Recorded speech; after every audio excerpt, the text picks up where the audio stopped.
Scribble, scribble. My only complaint about fruit is that sometimes he's too helpful. He's been getting bored with my homework, so he started making up assignments to challenge himself. The other day, he wrote a paper and attached it to my regular homework for extra credit, but luckily I checked it over before handing it to him. Or handing it in. Directing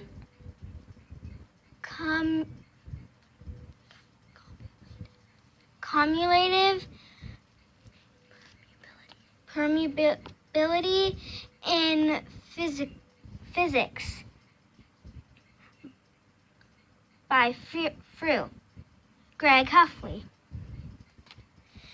For a while, I was just glad to be getting some homework help, but recently I've been thinking that since I'm the one who discovered Frew, I deserve some kind of credit if he goes on to do big things.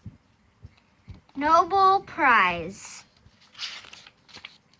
Wednesday. As if our house wasn't crowded enough, now Grandpa is living with us. They raised the rent at Leisure Towers and he couldn't afford to live there anymore. So Mom invited Grandpa to move into our family. Dad wasn't so hot on the idea, even though Grandpa is his own father. But Mom says it would be just like the old days and when three generations lived under the same roof. I think Mom has this rosy image of the way things used to be, but I have a totally different picture of what it must have been like back then. Scrub, scrub, scrub, scrub. I was actually okay with Grandpa moving in with us until I realized what it meant for me.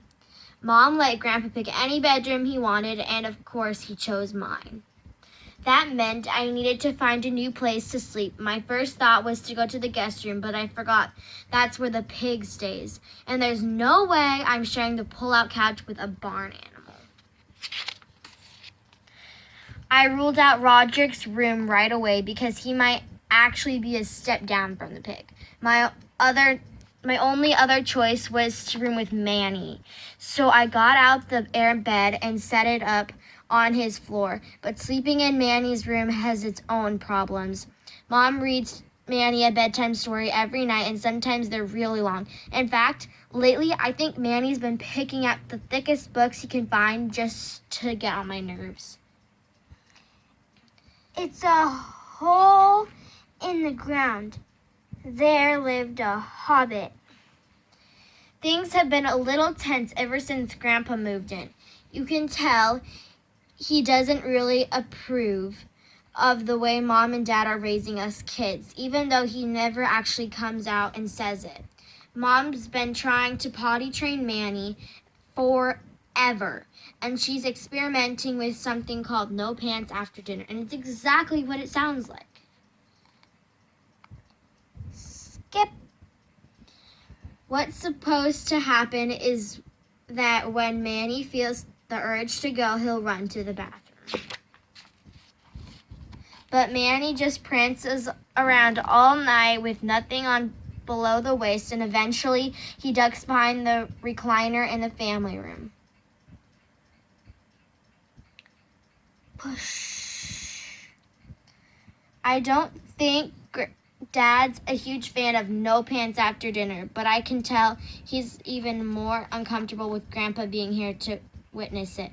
It's pretty obvious having Grandpa around is really stressing Dad out, and every time one of us kids screws up, it just makes Dad even more tense.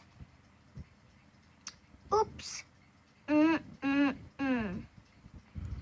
What seems to annoy Dad the most is when one of us kids asks Mom to do something that we should be able to do ourselves. Yesterday, I asked Mom to open a microwave burrito for me because I always have trouble with those plastic packages. But Dad jumped all over my case. He said if I was stranded on a desert island with 1,000 of microwave burritos, I'd starve to death because I couldn't figure out how to open them on my own. Fumble, fumble. I told Dad that the chances of me getting stranded on a desert island with 1,000 microwave burritos was pretty slim. But he said I'm missing the point. He said if I don't learn how to do things by myself, I'm not gonna be able to survive in the real world. Another thing Dad hates is how Manny still helps me get ready for school in the morning. Mom still helps me get ready for school in the morning. She picks out my clothes the night before, and she has a chart hanging in the kitchen to help stay on track. Soap, breakfast, teeth, shower, hair, underwear, socks, pants, shirt, shoes. I guess Dad was pretty embarrassed by the chart because the other day he took it down. But without that thing to guide me through the morning, I got the order of things all wrong and ended up wearing socks over my shoes. These days, I think Dad's just waiting for me to screw up.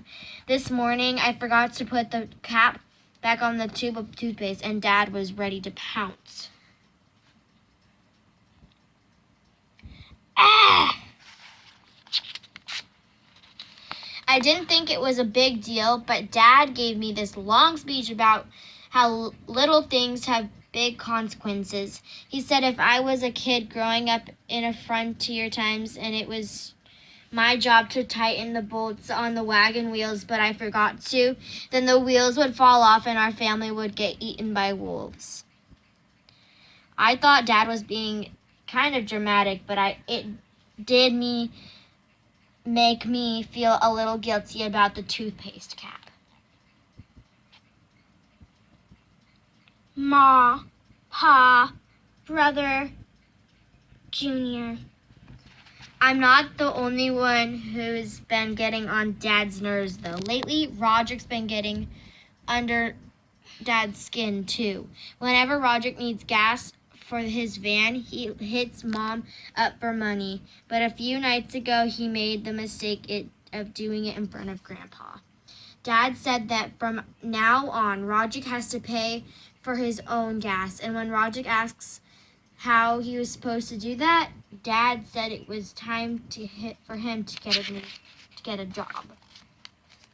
So Mom helped Roderick go through the help wanted section of the newspaper to find him a job that doesn't require any skills or experience. They finally found an ad for a restaurant that's about 15 minutes from our house.